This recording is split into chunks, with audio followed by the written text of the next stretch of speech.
Your ability as an artist really is based on the fact that you can create problems to solve in your work. So, a lot of the time in the process you're trying to get a problem to come up so that then you can operate from it. Otherwise you're in a vacuum. When I say problem, I mean a good problem.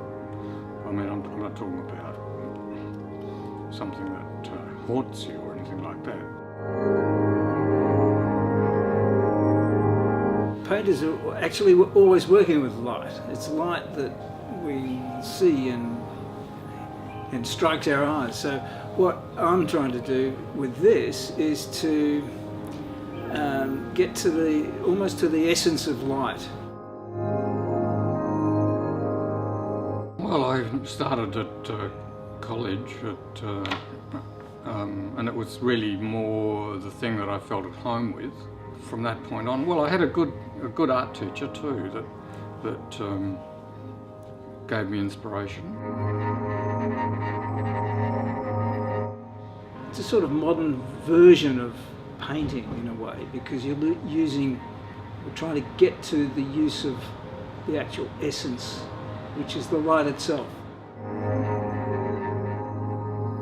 We settled on the theme of dark light, and I went towards using neons. The idea behind that was to express a cycle of creative action, because when you first start something, creative work, it has a definite beginning and it seems quite large at the beginning, but as you communicate with that particular problem of the work, it tends to gradually diminish and get smaller through time and space. So that was the general idea of my work. So consequently the neon itself had a very large tube at the beginning, and then they diminished down to a bit like a model for a perspective. It's this enigmatic construction, which isn't a construction, it's floating. So it has this double dimension to it. It's also something I've been interested in doing for a long time. Here's a space, here's this amazing opportunity in the studio, in the PSAS space here.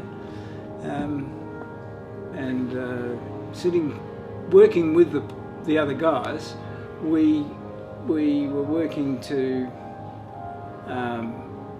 bring their ideas of different use of light, and my idea somehow to work so they didn't conflict with each other.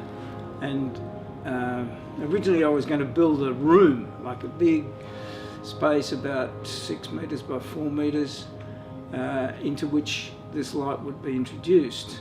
And that became a bit too much. Instead of a room in which the viewer would enter, we'll make a space, a structure which the viewer can see without having to enter it, and it sort of turned it inside out, and that actually turned out to be a lot better than the original idea.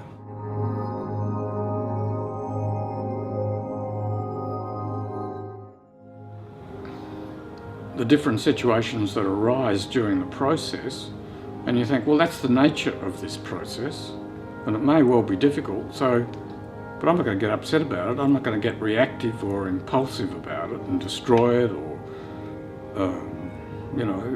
do anything irrational. I'm just going to go steady on through the journey, because when I was younger as an artist, I'd quickly put something there, grab the idea quickly, think, and then all of a sudden I'd say, no, it's no good, and destroy it. So you tend to get into this cycle of being too impulsive. But see, now as an older artist, I don't tend to overjudge anything along the way. I try and preserve things. I try not to be too clean about it or anything like that, because messiness is part of it too.